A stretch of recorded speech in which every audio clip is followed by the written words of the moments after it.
guys, I don't have my phone case. Hey, you guys, I don't have my phone case, so I keep going in and out the stream, starting over. Okay, so this is my friend BB. She's our contestant number 3, girl. So the odds are in your favor. So BB, tell them your name, where you live at, and where you got your tumblers at. Hey everyone! My name is Baby from Palmdale, California, and I got my little rabbits from the Dollar Tree. Oh, see, I told you that's all you need is $1 to win. I think you're probably gonna win. I don't know. So they're gonna vote for you in the community section. Look, it's a pink one and a white one. They're too cute. BB always wins my contest. And no, it's not rigged, but she always seems to win them. Those are cute, BB. I also got some egg ones, but I don't know where they are right now. Okay. Well, if you find them, you could jump back in here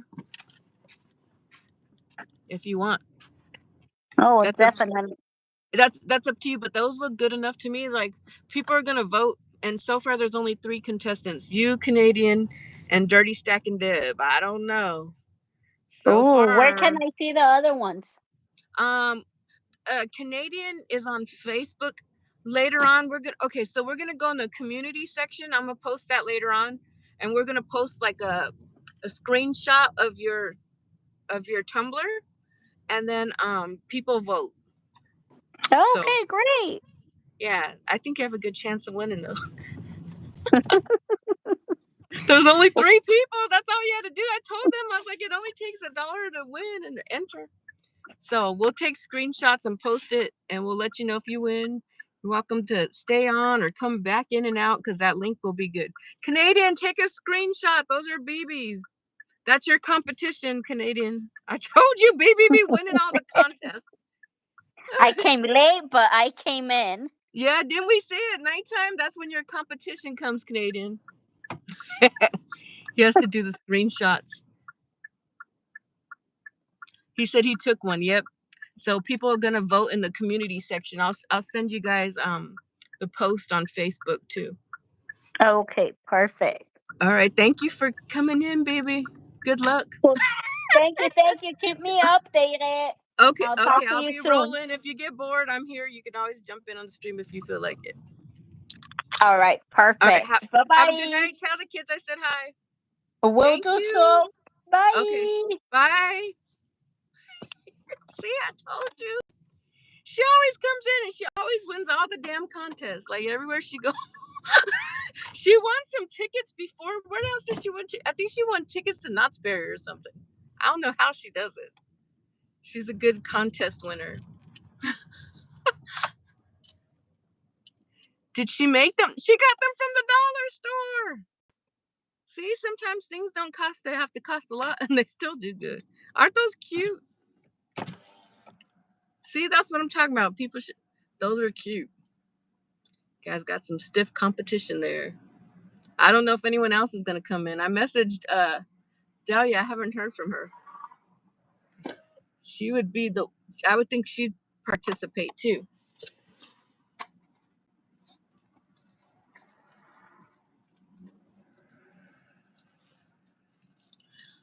No, she didn't make those. Those are cute.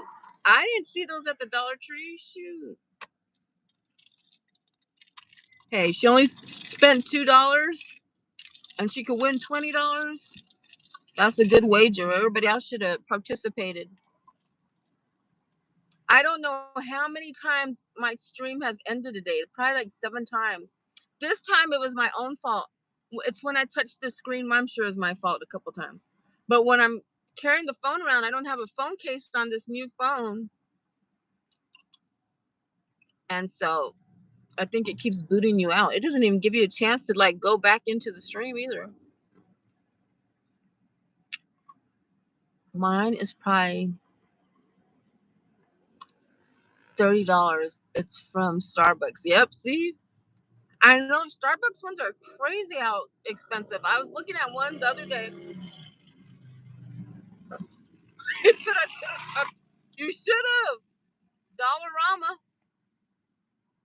Well, you don't know. It depends on who gets the most votes. You never know. Rainbow said, I'm surprised Rainbow hasn't come in here. If you see Rainbow, tell her she should stop by the Tumbler contest. Because she collects stuff too. I told her yesterday.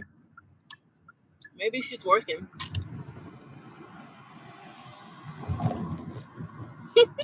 That was cute though, BBs.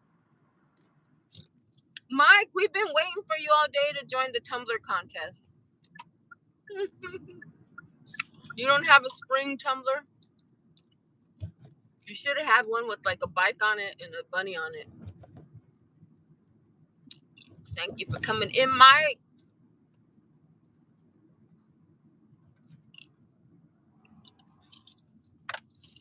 I don't have it. A spring tumbler. You should have used your black one and threw a sticker on it, an Easter bunny. There he is. Hello, Corey. I'm surprised the Stardashians didn't participate. That's an easy contest. That you could have spent $1 on a tumbler and won. These people just sat on $20. She went to the Dollar Tree. Where is Dahlia? She would be her other contender.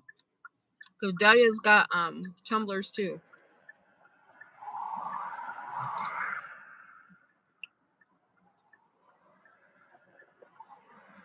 I might hit up Shanice. Maybe she might have one. I just gotta, once I drop these orders off and park somewhere, we'll see if Shanice will come through. Because she has a lot of kids, so you would think she'd have a spring tumbler somewhere.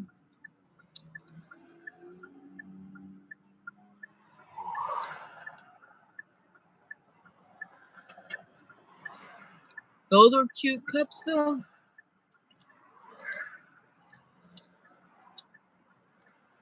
Is anyone else working still, or am I the last Mohican out here?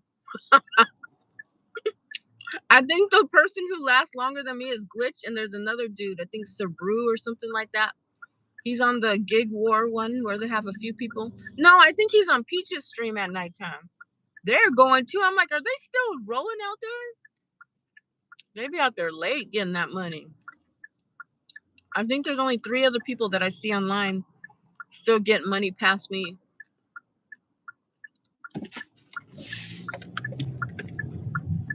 If anyone's wondering, this is Culver City. We're dropping off some Caribbean food and I think some Mexican food.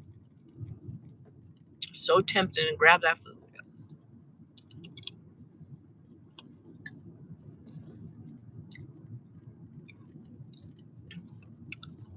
I stopped a little after 8 p.m. Eastern. It was going to rain. Oh yeah, that's a hindrance to you. And I wanted to make sure Lucy went for her walk. Oh, I miss Lucy's walk. I like her little walk. She's so cute. Speaking of, there's a dog in the crosswalk.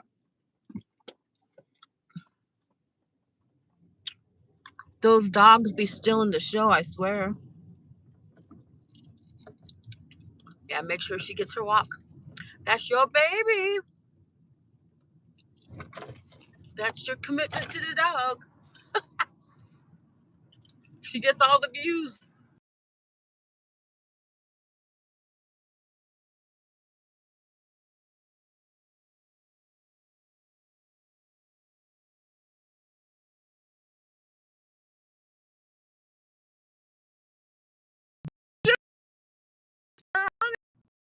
With some ears, you would have won for sure.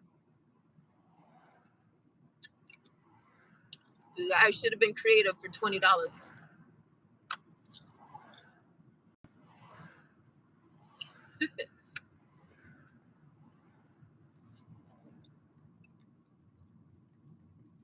Well, that's nice. Dirty Stack and Deb came in with her pink cup too. Mike the Bike Dasher. You need to get a shirt with you on the bike and you're walking Walker, Lucy at the same time on the side. That'd be a cute shirt. You're riding your bike and then she's on the side or something, or in one of those little, what are those things called on the side of the bike that the dog sits in? A carrier or something? I think you have one of those. Uh-oh, did I pass these motherfuckers' house? I passed them. I passed their house. That means we gotta go back around. That's what I get for running my mouth too much. Oh, cute idea. Yeah, that's the winning idea. You know, people love the animal friends. The animal friends are the, everybody loves them. They don't even care about us. They just see some fur and it's over with. Fur and someone, and they're wagging their tail. Game over. Or you should come dressed as a dog one day with all this fur on you and like wag your tail. I think that's what we have to resort to after these dogs. They take a look at Snickers. Snickers just raises her ear and everybody's like, oh, oh, let me drink my water. And everybody's like, oh, so cute. And we stream for like 33 hours and can't get one view. Just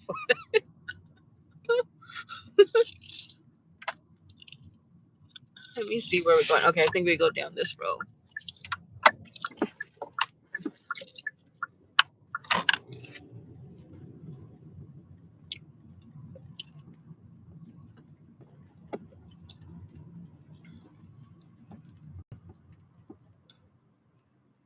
Mike, did you sign my petition to get McFlurries?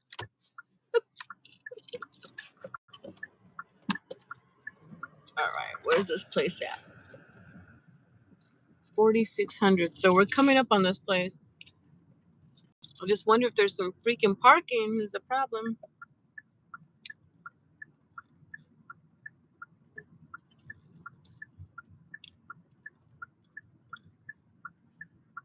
Where is this place?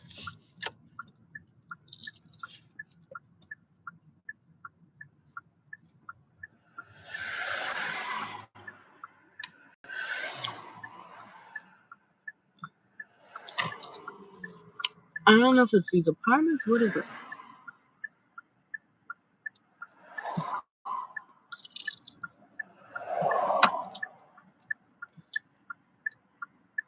I think it's further down.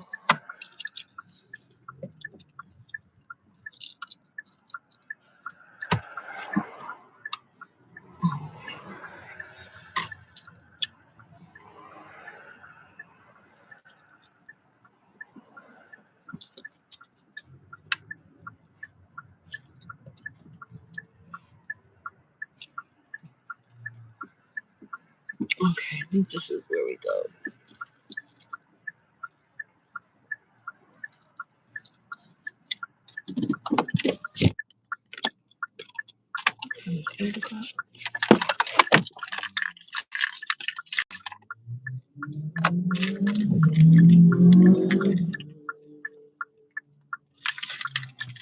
Justin R. What food did he get? Zena's. Okay. Here we go. Oh shoot! I don't want to mess up the damn stream. Hopefully I didn't mess it up.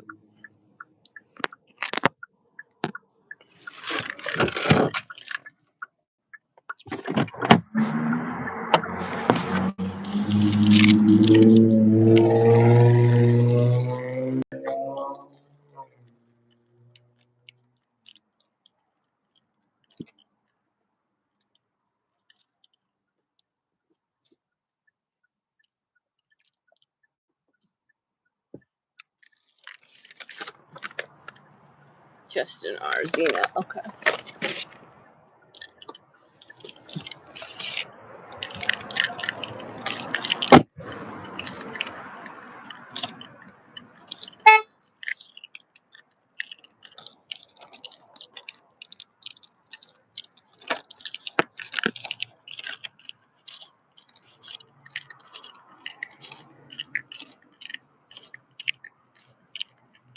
These are cute.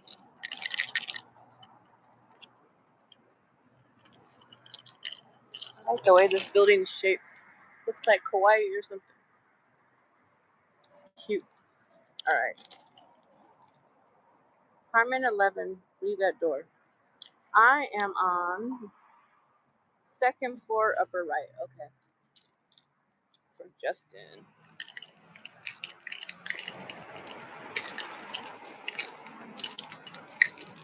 Hi. How are you? Pretty good. How are you?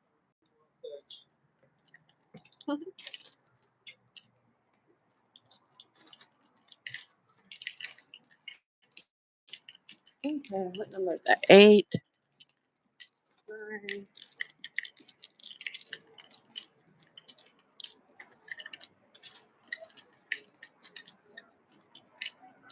10. 11. Okay.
Oh my God.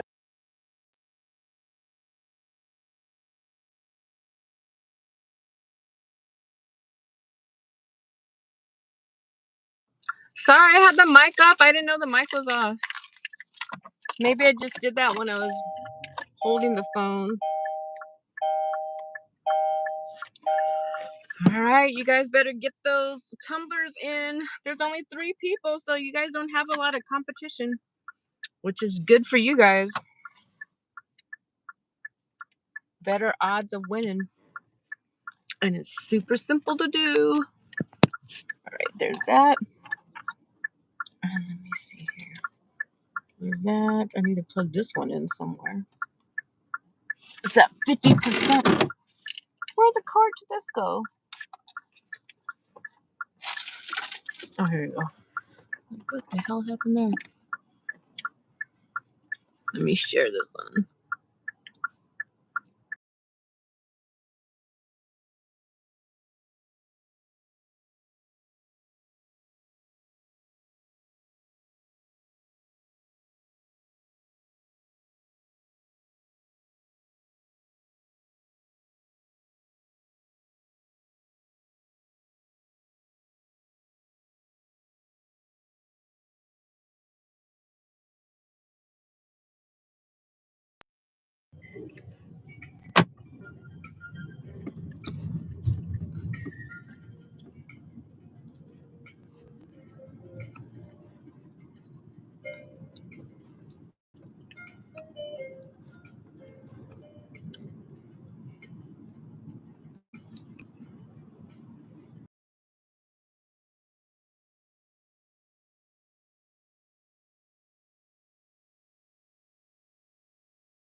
I guess I gotta turn on the defogger or something and try to help that window out.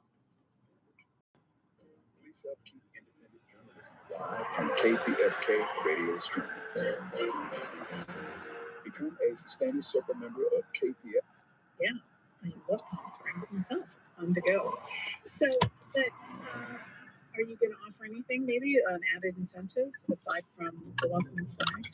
Yeah, well, you know, it's so getting this. What the fuck are you doing, you motherfucker?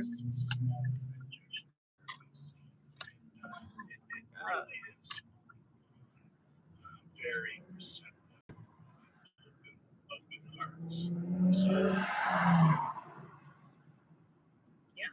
So, sorry, you dropped out a little bit there, but we are out of time, and I want to thank you so much for being on the show with us. And let's hope the Canadians fly back.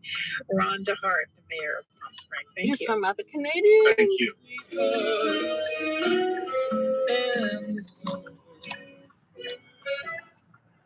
And this is member-supported KCRW Santa Monica, Los Angeles, KDRW Santa Barbara, KCRI Indio Palm Springs, KCRU Oxnard Ventura, and KCRY Mojave. My name is Francesca Harding, tonight's host for Freaks Only. Welcome to the show. I'm happy to have you here with me as we dive right into the music. This is Rules of School by Yukimi.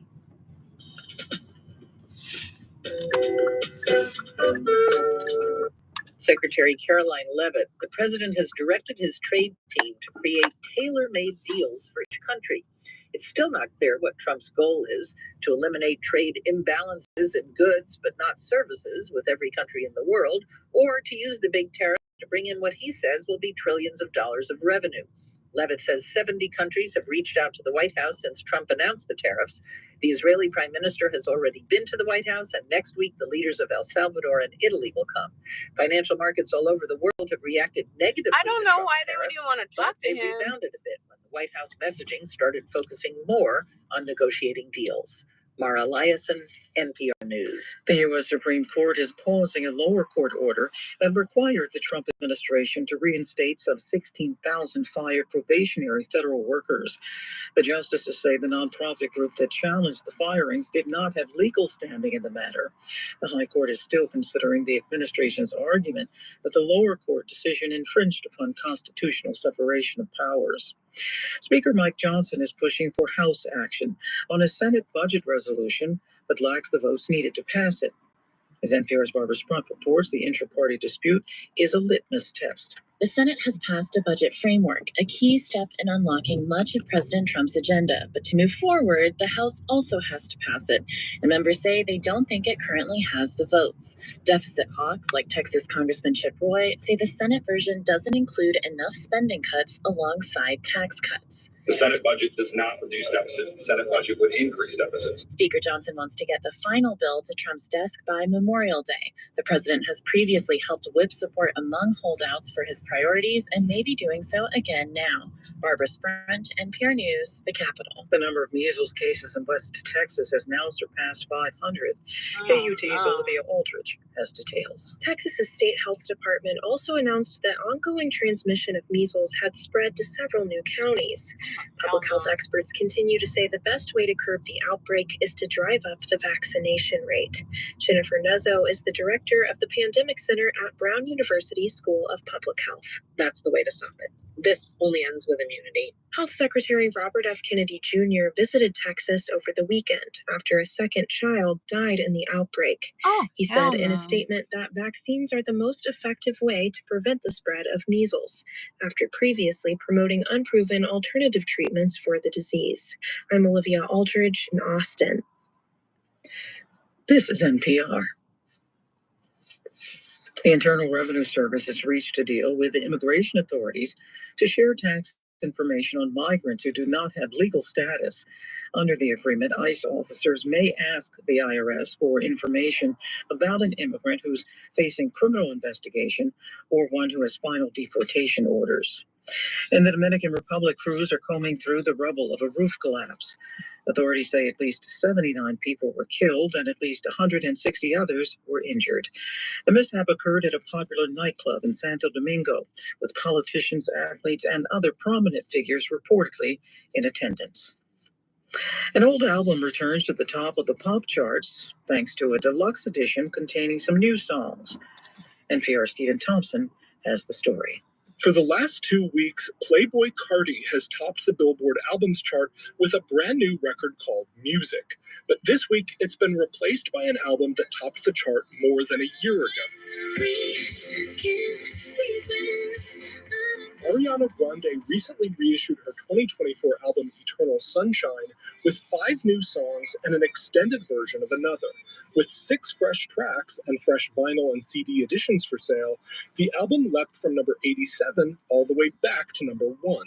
The Wicked star also landed all 6 of those new tracks in the Billboard Hot 100, with Twilight Zone hitting the top 20. Stephen Thompson, NPR News. U.S. futures are lower in after-hours trading on Wall Street. This is NPR News. Support for NPR comes from NPR stations. Other contributors include the Cy Sims Foundation, partnering with organizations and people since 1985, working for a better and more just future for all. More information is available at cysimsfoundation.org. President Trump promised to lower grocery prices, but he can't. Truth is, grocery prices are determined by things such as shipping, which are beyond a president's control. They're going through consolidation, so that's going to have an impact on what retailers are going to be able to use to transport their products that they're purchasing from their wholesalers to the store. That's on the next On Point. Weeknights at 9 here on LAS 89.3 and the LAS app. This is Fresh Air. I'm Terry Gross. Democrats are still asking questions like, why didn't Joe Biden end his re-election campaign sooner? Why did he even run for re-election knowing that he would have been 82 when he started his second term and 86 when it ended? Why didn't his staff tell him he wasn't up to the job? They would have did the same lose to thing. Trump after Trump tried to overturn the results of the 2020 election and was convicted of 34 felonies. My guest Chris Whipple explores these questions from different perspectives in his new book, Uncharted: How Trump Beat Biden, Harris, and the Odds in the Wildest Campaign in History. Whipple's previous book was about the first 2 years of the Biden presidency. He's also the author of The Spy Masters: How the CIA Directors Shape History and the Future, and The Gatekeepers: How the White House Chiefs of Staff Define Every Presidency. Biden's chief of staff during the first 2 years of his presidency, Ron Klain, was a major source for the new book about the 2024 election, as was Biden's final chief of staff, Jeffrey Zients. Chris Whipple is also a documentary filmmaker and has won a Peabody and an Emmy. Chris Whipple, welcome to Fresh Air. Great to be with you. Thanks for having me. So you're right. The truth was that Joe Biden was too old to run for re-election, much less govern effectively in a second term. His advisors knew this, or should have known it, but refused to face that fact. None ever discussed with the president whether he was too old to serve a second term. Instead, they walled Biden off from the outside world, limiting the number of people who interacted with him. How do you know for sure that no one ever discussed with Biden whether he was too old to serve? Well, this is what makes the book such an extraordinary story, I think. It's really remarkable the extent to which Biden's inner circle, not just his family, but his close advisors, were operating in a kind of fog of delusion and denial. I differ with people who say that this was a cover-up in the class.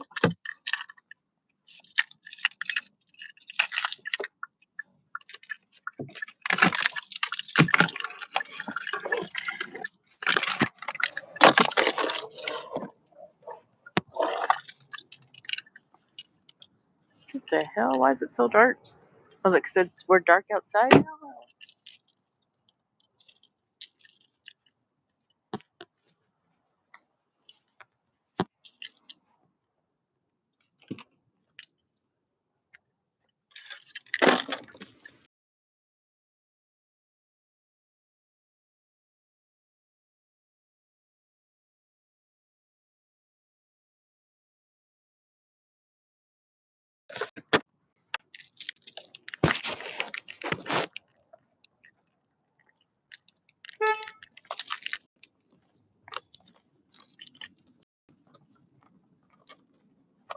I'm looking for 3834. It's hard to see these numbers.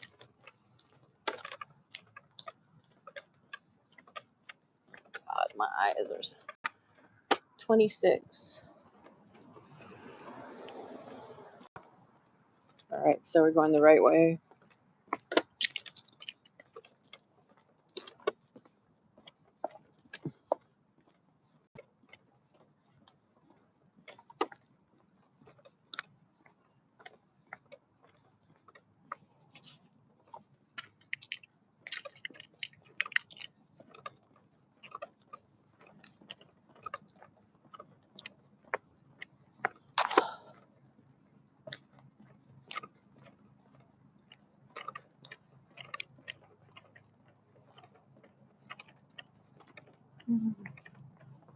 I don't even see this one's number. I hate that shit. Like, put something so we know what number it is.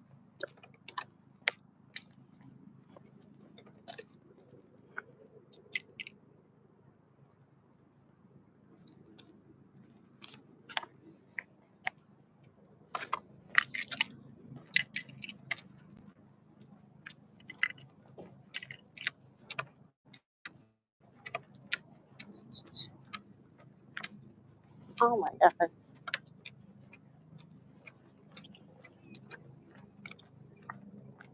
I can't fucking see this number to save my life.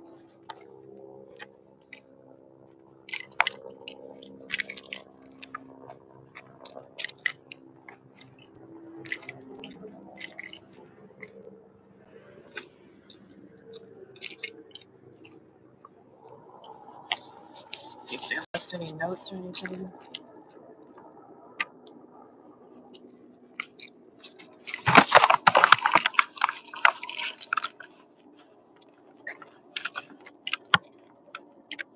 I can't find your house.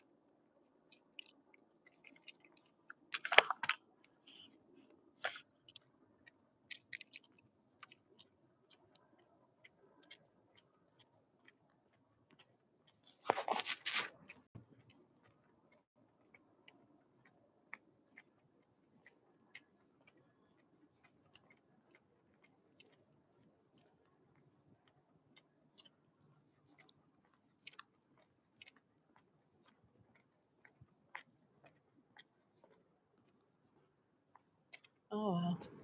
I don't know where to keep that.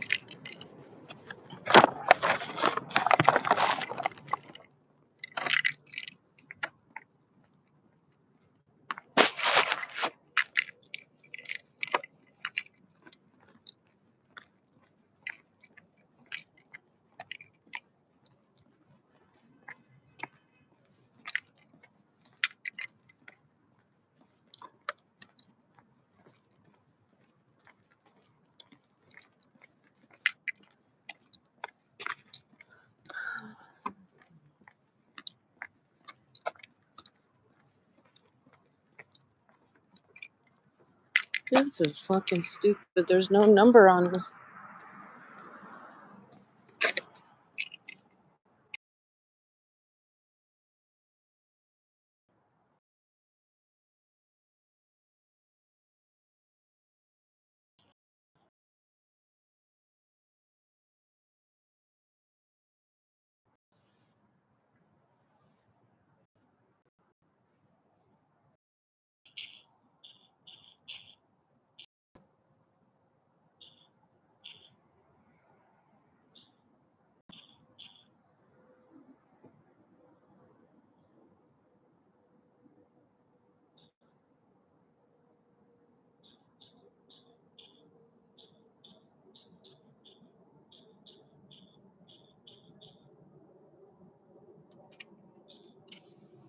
Hi there. Hi.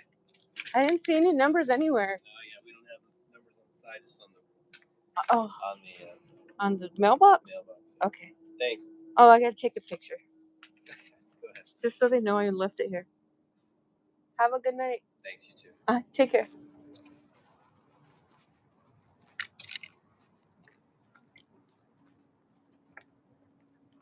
Alright, let's see here. Gotta go to Taco Bell next.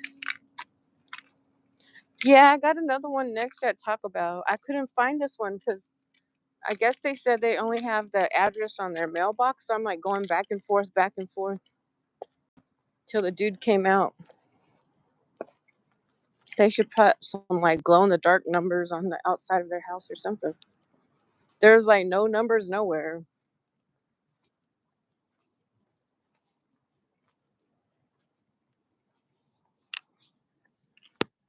I'm hungry too. I gotta get my carrot juice or something for my salad. I didn't really eat lunch or anything. Let me see.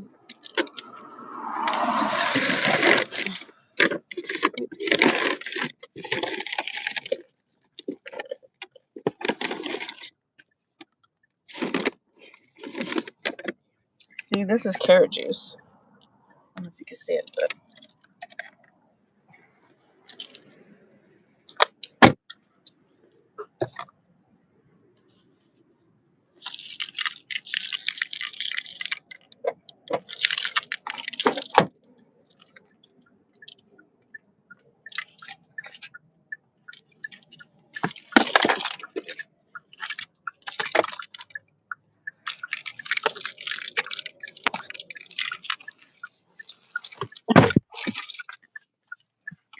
oh no.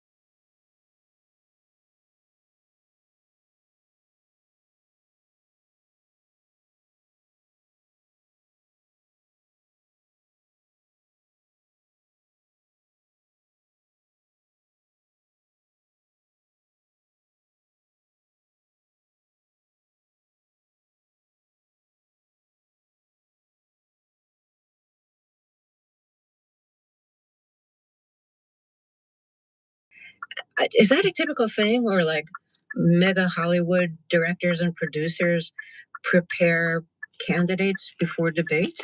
It was a typical thing for Joe Biden, and it was almost like producing a Hollywood movie, literally, because Jeffrey Katzenberg and Steven Spielberg were on a Zoom call with him before he went to Camp David, advising him on how to answer questions. And Katzenberg, in particular, specialized in body language. Katzenberg was there during the whole week at Camp David prior to the debate, again, trying to help Biden look more authoritative with his movements on camera.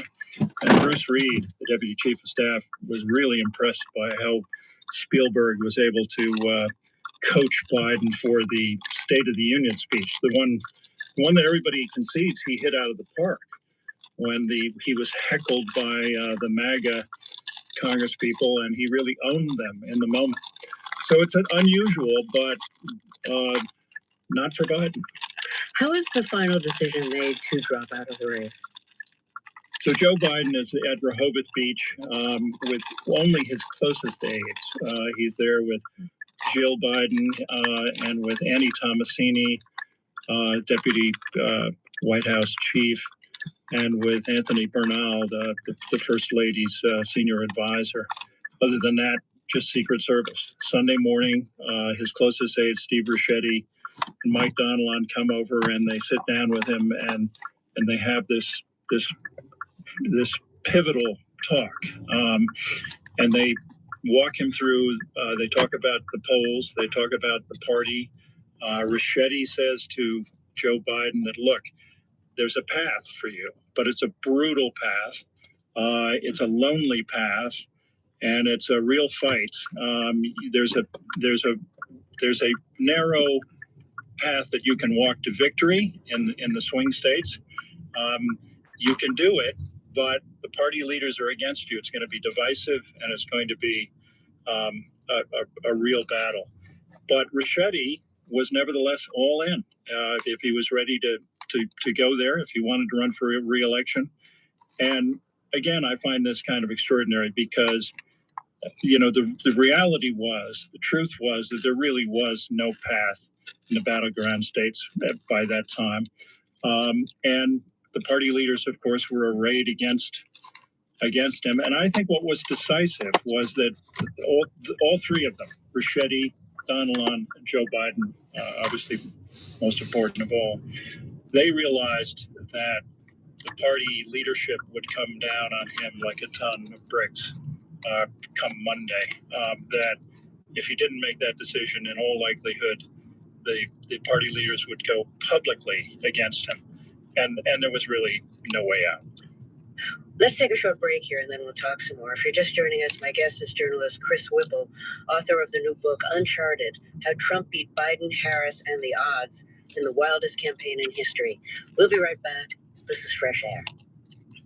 Support for LAist comes from the LA Phil, presenting Beethoven and Dessner with Esa-Pekka Salonen at Walt Disney Concert Hall, May 2nd through 4th. Salonen and the Los Angeles Philharmonic bring Beethoven's Eroica Symphony to life.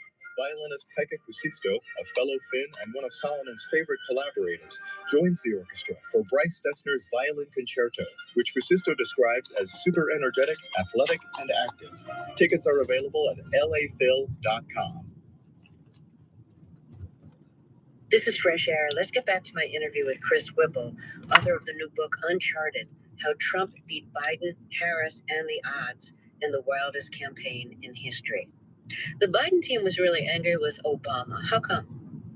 You know, the whole relationship between Joe Biden and Barack Obama is so complex and fascinating and with so many levels to it. I mean, on the one hand, there's no question about the fact that they really bonded over Beau Biden's tragic death. And Barack Obama took Joe Biden under his wing and they developed a closeness there. But at the same time, you know, there's a real competitiveness between them. And the Obama camp, for example, was not amused when Biden's staffers were going around early in his first term and talking about how the American Rescue Plan was so much bigger than Obama's stimulus package back in 2009. They're just competitive, these two camps. And the other major factor here is that Joe Biden never forgave Barack Obama for putting his thumb on the scale for Hillary Clinton to become the nominee in 2016. That was a really deep wound for Joe Biden. And in the end, it became clear that during that fateful weekend of July 2021, that Barack Obama wasn't really there. He just wasn't there for Joe Biden. One of Biden's closest friends told me that the thing that really got him was that Obama never picked up the phone and called him and just said, you know, Joe, geez, are you sure you're up to this? That never happened. There was a phone call earlier after the debate saying, hey, you know, it was just a bad night. Don't worry about it. But when things went south and Biden was on the ropes, Barack Obama never picked up the phone. It sounds to me from your book that when Biden dropped out, the Harris campaign was kind of prepared for that the Harris campaign was waging what you describe as a stealth campaign to try to be prepared in case Biden did drop out. Tell us about that stealth campaign. Yeah, you know, this is... I'm over here chewing all loud my freaking salad. I'm starving. I'm so sorry, but I am. I haven't really got to eat. I'll just get the damn lights on.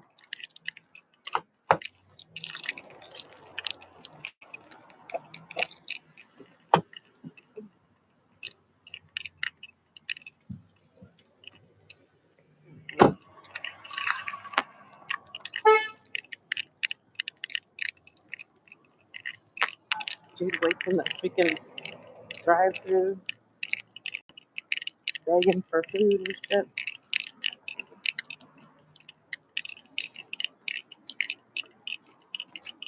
Oh no, we gotta go through the drive-thru already? It's barely 8 something.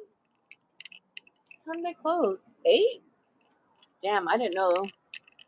Now we gotta go deal with this dude who stands in the freaking drive-thru asking for money.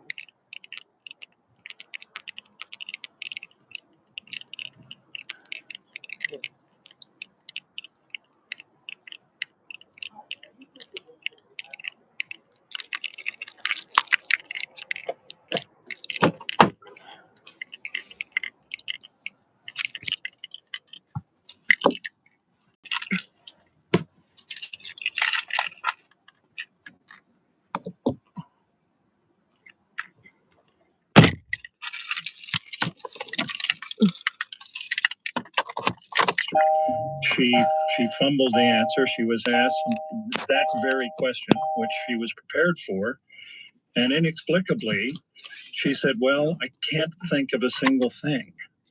Was how she began the answer. That was immediately turned into a campaign commercial by the Trump team, which was devastating. And that was a real turning point of the campaign. She wasn't prepared for that question, and she was prepared, but she couldn't answer the question. And I think the reason is that fundamentally. Oh God, y'all, we got this homeless dude. He's been here for like months. Just sits in the freaking drive-through asking for money. They told her they had several meetings in which one of them in which David Plouffe had said, "You just have to separate yourself."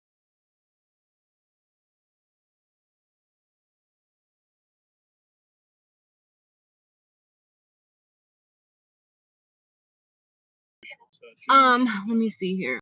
Volz had gone to the White House and Joshua D. Thank you.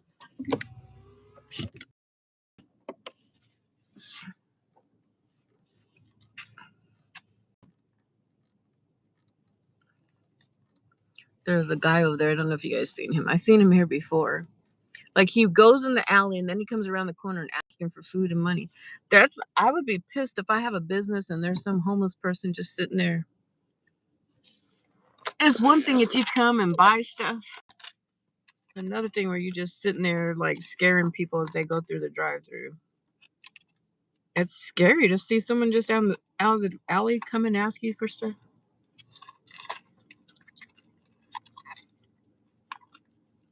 They should have him thrown off the ground.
I have a pickup for Joshua.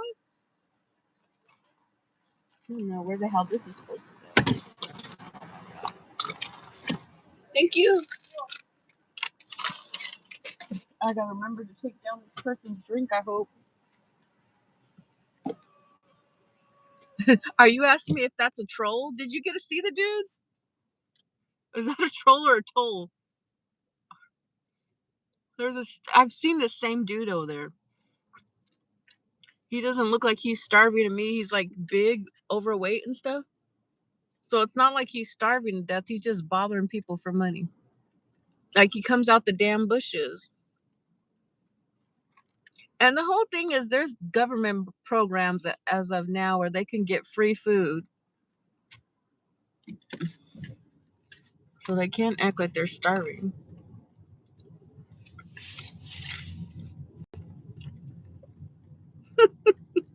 It's not a troll. You might as well have been. Did you guys get to see him?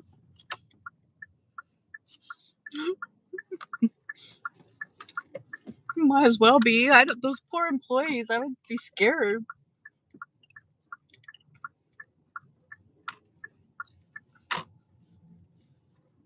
God, tell me this ain't trying to take me in the alley where the fuck he's at. Are you kidding me? The GPS is trying to take me down the alley, and luckily there's a big old van. That's probably his van, living back there in the van or something. In the alley, I couldn't even go that way if I wanted to. It's someone's in a big old van back there. I sure the hell ain't going in an alley where a big old huge van is parked in the middle of the night. What's it say? So you seen him? Did you see him?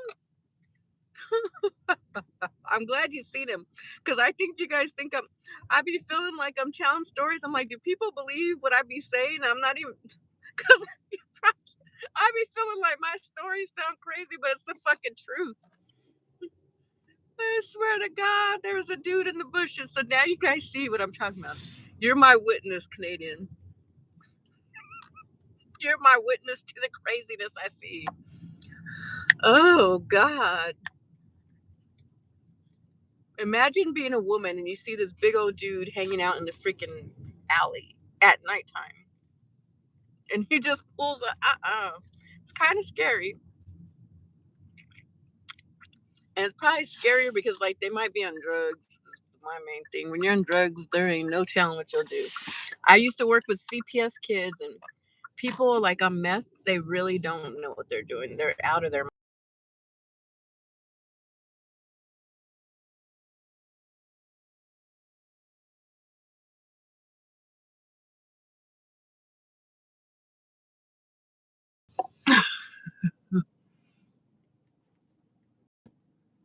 No, stay where the lights are. He said, "Oh, you thought I was leaving a garage where you pay?" No, that was Taco Bell's drive-through. There's a freaking alley behind the Taco Bell. That says stop, so I don't think I'm going the right way. I'm going the wrong way, so let me see where this little car is going, so I'll run into them. Yeah, so behind the Taco Bell, as you're going through the drive-through, there's a little alley. He hides in the alley, and then he'll come up into the freaking drive-through while you're there. I hate that. Don't bother people when they're in the drive-through and ask for money. I'm like, are you kidding me? It really makes me mad when they're men asking for money, because I feel like it's easier for a man to get a job because they could do like way heavier physical work than most women, you know. Not saying that women can't do stuff, because there is a lot of strong women, but for the most part, I think it would be easier for men to get a job. That's my opinion.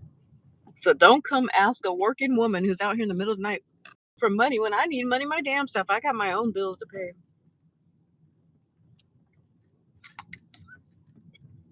I'll give to a woman and the kids before a man who probably on drugs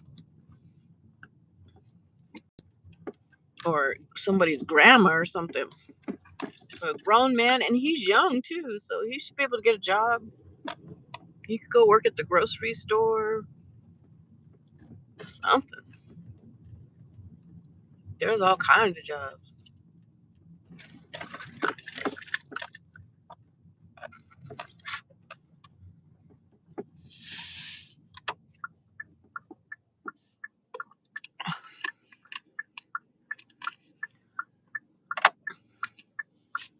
Oh, go ahead.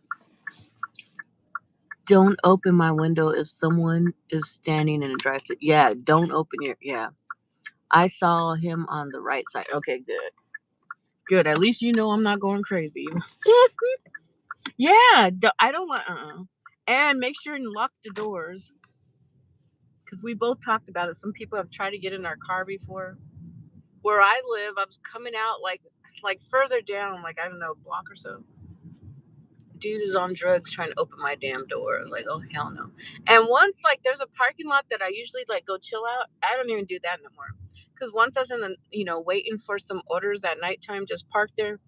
This dude once again comes out the bushes, a different dude, trying to walk up on me. I'm not opening that damn window to talk to you for nothing. I don't got anything you need. It's the middle of the night. Hell no.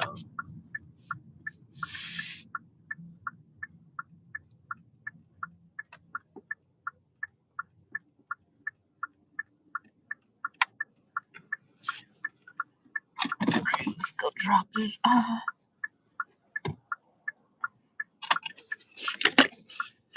Remember to take their drink. Okay,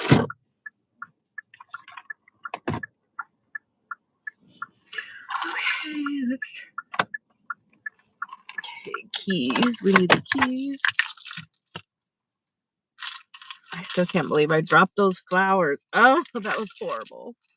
It's horrible because I hate to destroy stuff that's beautiful too. But now I know I'm not carrying no more damn flowers. They should specify like how much something weighs too. Like if this shit weighs 50 pounds, let us know so I will not come. I cannot lift heavy stuff. I tried to do dog food before. I'm like, I honestly cannot do it. Unless they want me to end up in the hospital, I cannot do that shit.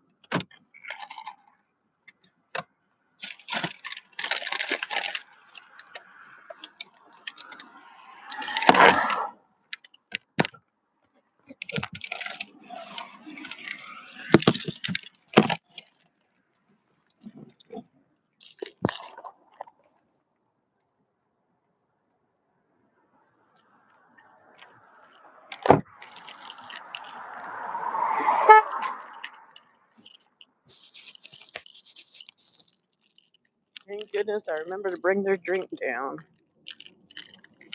Because I thought I was pretty good with it, but I left one like yesterday by accident.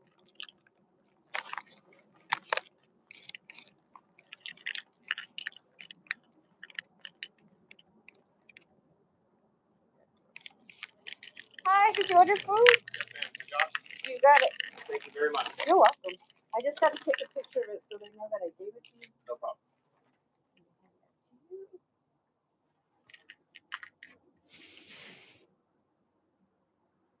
We had to go through the drive-thru because the doors are already locked up at Taco Bell. Thank you, miss. Have a good day. You too. Take care.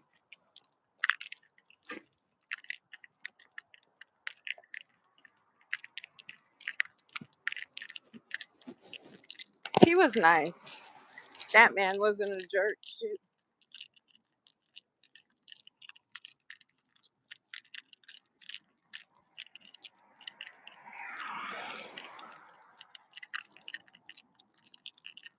Oh, did you find a Subway? No, I still haven't went over there. Maybe I should, huh? Did you like it then? It sounded like you kind of liked it. I like Doritos, so that might be.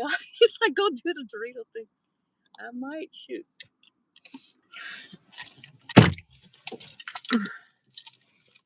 Since it's so cheap, shoot.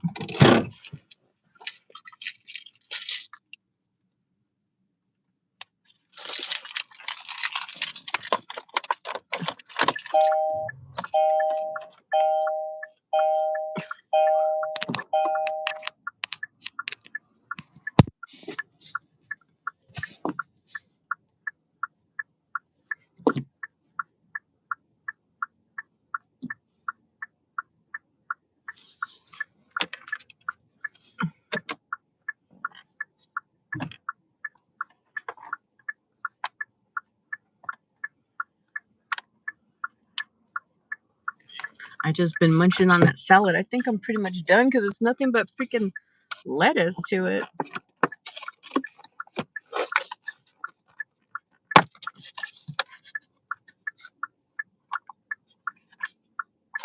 think I'm gonna go home pretty soon.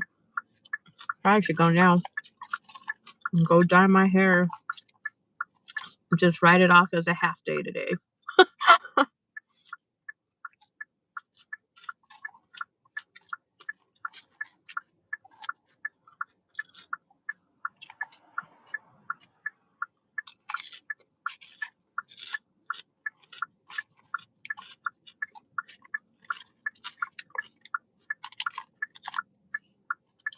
What time is it?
I think that's what I'm gonna head to the house.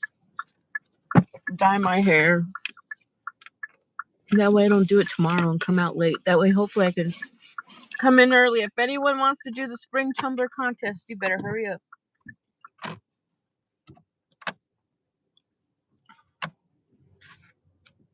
Otherwise we only got 3 contestants. Only person I think now, oh, I should have told Shanice. I don't know if she'll do it though with all the stuff she's got in her plate right now.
Let's talk about it.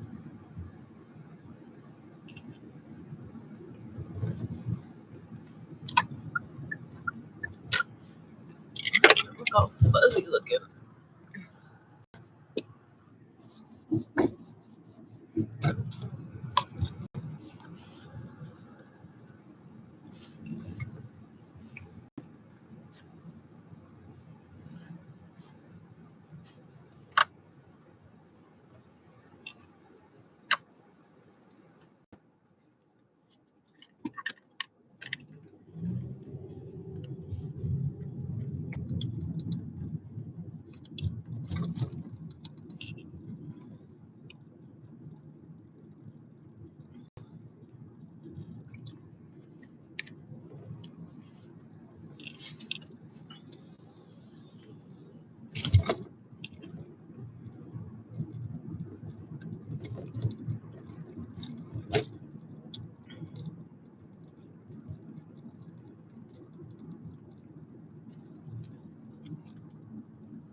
My carrot juice is good. You gotta try it, Canadian.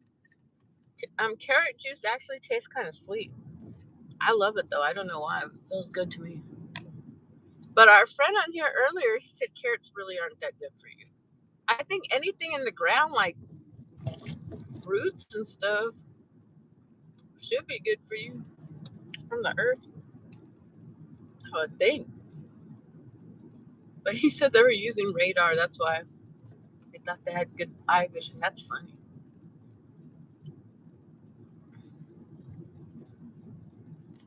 Either way, it tastes good to me. It's one more vegetable because I hardly eat any vegetables in the first place. To help me clean out my system, get out all those toxins. I'm already tired now. I really don't even feel like doing my hair, but it's like almost 9. So by the time I'm done, be 10, I'll be like knocked out.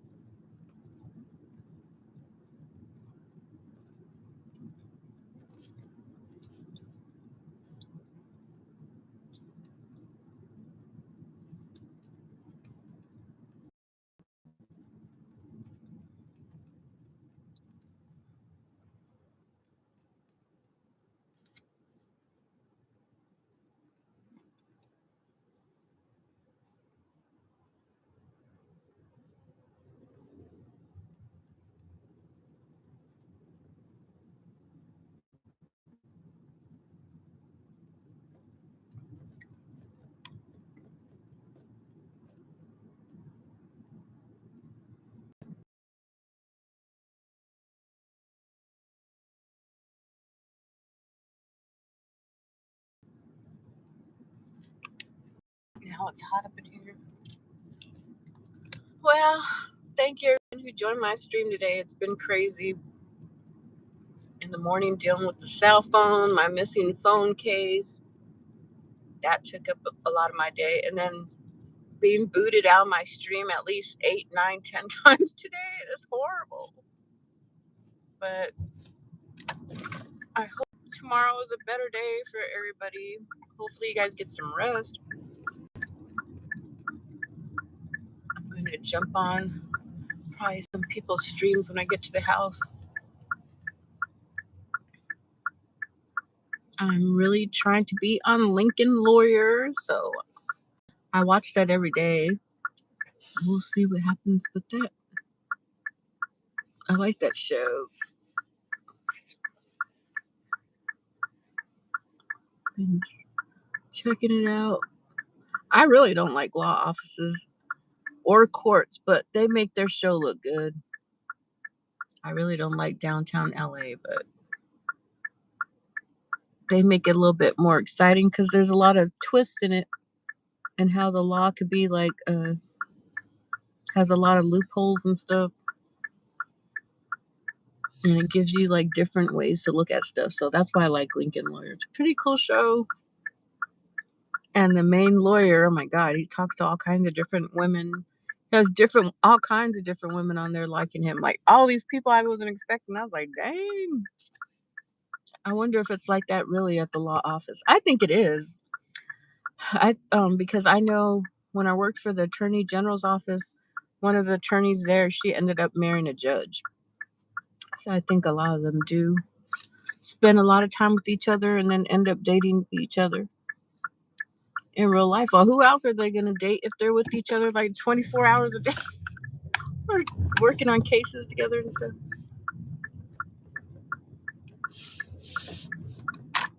But everybody have a good night. I think I'm going to jump off, probably head to the house, and I'm going to dye my hair.